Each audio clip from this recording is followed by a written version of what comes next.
Hey guys, welcome to another video. It's time again for RLCS Fantasy League with RLCS Season 7 starting this weekend.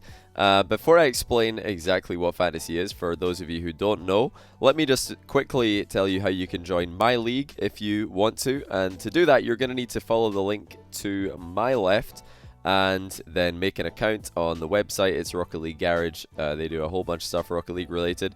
But this is how you can make a fantasy team. Just get an account, then click on your team. You can just make a team with any players for the time being. Don't worry about your picks and don't worry about positions just yet. Just make a team, give it a name, and then head over to your leagues, and you're going to want to join the league 315. So just add /league/315 to the end of that link to my left. And the password is 2402-9453. I'll put both those links down below if you want to grab them from there in the description. But that's how you can join my league. There's only 1,000 spots, and I think there's over 200 taken already, so you probably have to be quick if you want to get into my league. And the person who gets the most fantasy points for the 1,000 in my league will get 50 keys. So that's the prize I'm giving out. The Rocket League Garage site are also giving out big prize. They're giving 75 keys to the person who wins overall in the whole site. So don't worry if you don't get into my league. You can still play overall and try and win 75 keys for first place. I believe it was 50 keys for second place and 25 keys for third place. So plenty of keys to be won and fun to be had. Get your mates involved. You can also make your own leagues and play with your friends and see how you guys stack up. But if you want to join my league, that's how you want to do it. Now, what is RLCS Fantasy? Well, it's exactly the same as fantasy leagues for other sports and games. You are given a budget, and with your budget, which is $10,000, you have to pick 6 of the RLCS players. Every RLCS player from all 4 regions will be available, and they have all been assigned costs. And these aren't random. Players who are expected to get higher fantasy scores are more expensive, and players who are expected to get lower fantasy scores are cheaper. However, your budget's not going to allow you to just pick 6 players from the top. You have to try and find the bargain picks from the bottom and then your power picks from the top to make a fully balanced team. Your points will be allocated every week as such. You get 1 point per score, 50 points per goal, 25 points per assist, 25 per save, and 15 per shot per player. And if your players play more than once in a week, then you're going to get scores averaged out between those 2 matches. So don't worry if your player only plays once one week and somebody else plays twice. It will make no difference. Now, at the bottom, you're going to see your set positions, and there's 2 attackers, 2 midfielders, 2 defenders. This will be double points for goals, double points for assists, and double points for saves for the roles that you would assume. Attackers, of course, getting double points for goals, midfielders assists, and defenders saves. So you want to try and pick up a balanced team composition. You have more defensive players, more assist-based players, and more attacking, goal-scoring players. But also just players who are in general carrying and getting a lot of points across the board, because sometimes the best player in one category is also going to be the best player in another category, just because they carried so hard. So yeah, that's how you can play fantasy. It's really simple. You've got 4 days in which you can change your team before they're locked in for the weekend. And then after weekend 1, you're allowed 2 transfers in preparation for week 2. So my advice to you on that would be, don't pick a team full of players that you don't think are going to be consistent all season. You want to have a couple players who you could just leave in there all season and you think are going to be consistently good. You know, your players from Dignitas, maybe Vitality, certainly Cloud9, NRG, G2 from North America. They're the teams that you want to look to grab a couple players from, just so you can have some flexibility with the other positions. And looking at the schedules for games on the weekend will be the important factor for who to pick in the other spots. So let's do that right now. The week 1 schedule for Europe is what you see on your screen right here. We've got Triple Trouble versus the Bricks. The Bricks are, by the way, the new Flipside Tactics roster. Or rather, the old Flipside Tactics roster. Cuxer, Mystic, and Speed. So they're going by the Bricks for the time being. You've also got Mouse versus TSM, Vitality versus PSG, Triple Trouble versus Mouse, and Dignitas versus Savage. If you don't know who plays for all these teams, then you can just scroll around here and you'll see the icon for the teams, and you'll be able to see which ones match up with the icons here. on the schedule. And then for North America, we got Ghost vs NRG, Splice vs Cloud9, EG vs Rogue, Splice vs Ghost, and G2 vs Bread. So looking first at the North American schedule for this week, you know, the teams that you might want to avoid for the time being, for the bottom 5, we'll call it. So you got the big 3 in North America, G2, Cloud9, and NRG. None of them are playing each other for week 1, so they're all super safe picks, I would say. And then of the other 5 teams, the ones that you might want to be a little bit careful with in week 1 would be Bread, because they play against only G2, so that could be rough. Although I think Bread are definitely one of the teams that's going to be challenging for an RLCS land spot this year. This is week 1. It's really rough for them to come out against G2, who are usually hot in league play, so this could be a risky pick. Splice, although they do have one series against Ghost, which could go pretty well, they also have Cloud9, which could go horribly. And this, you know, might be a reason to avoid Splice picks for the time being. Although in other weeks it might be a good idea to pick them up. Ghosts, on the other hand, they, you know, should be doing okay against Splice, I would say. You're expecting them to get decent points here. And last season they did pretty good against NRG as well. They didn't win the series. I think they lost 3-2. But Ghosts have a way for to hang into any series and kind of make it close. So you never know. Like, Ghosts actually might be an okay pick. But I don't think that they're going to be as, you know, as high reward as an EG or a Rogue. For week 1, Drippe from EG especially, I think, is a really high potential pick. And then for the Rogue guys, it's just pick your favorite, whoever you think is going to pop off, because they've got Kronovi now, so he might pop off. He actually did pretty good in fantasy last season. Wonder from Rogue did really well in fantasy last season. He was top for saves per game in North America and first equal with Fireburner for assists per game. So if you want to get a midfielder or a defender, maybe he's your man. Striker could be Drippe from AG, or I think Kronovi had quite a lot of goals if you're looking for a budget striker from the middle here. But in terms of your consistent picks from North America, it's always pretty much just going to be your Garrett, Justin, Squishy, Gimmick, JNaps. That's your power 5, I would say.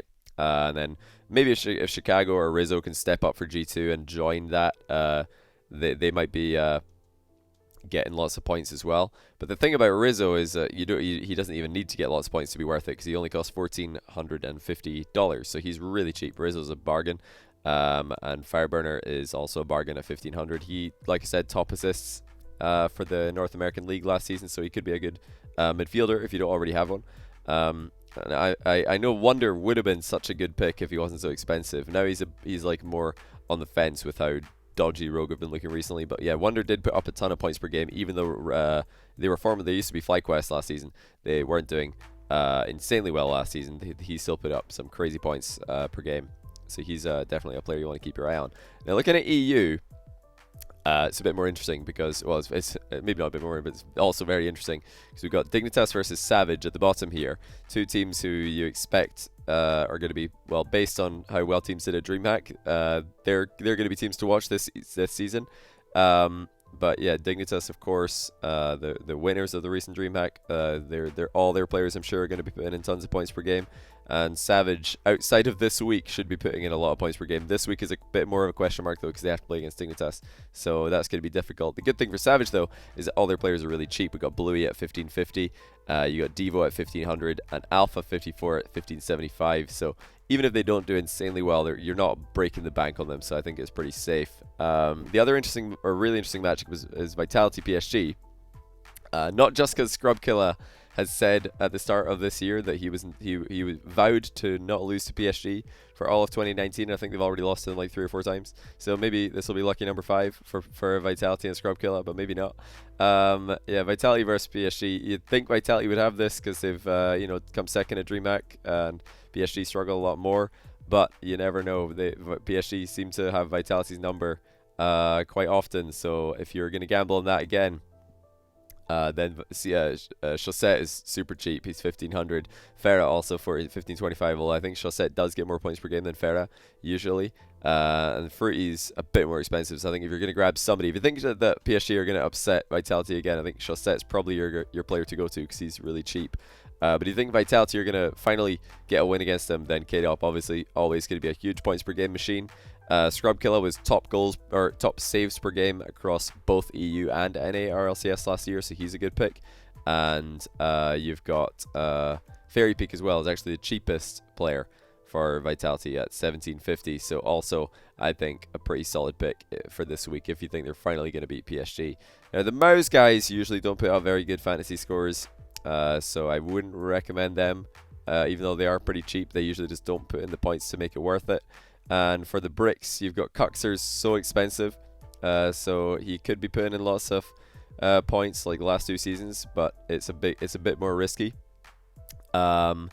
And then TSM, they've been struggling a bit recently, but yeah, a couple of their players are a lot cheaper, with Remco at 1550, and I think Mets and RLCS 1450 as well. So although they're not putting in fantasy points on the regular, they're still pretty cheap picks. Ignite's a bit more expensive, but I think he's probably more likely to get more points.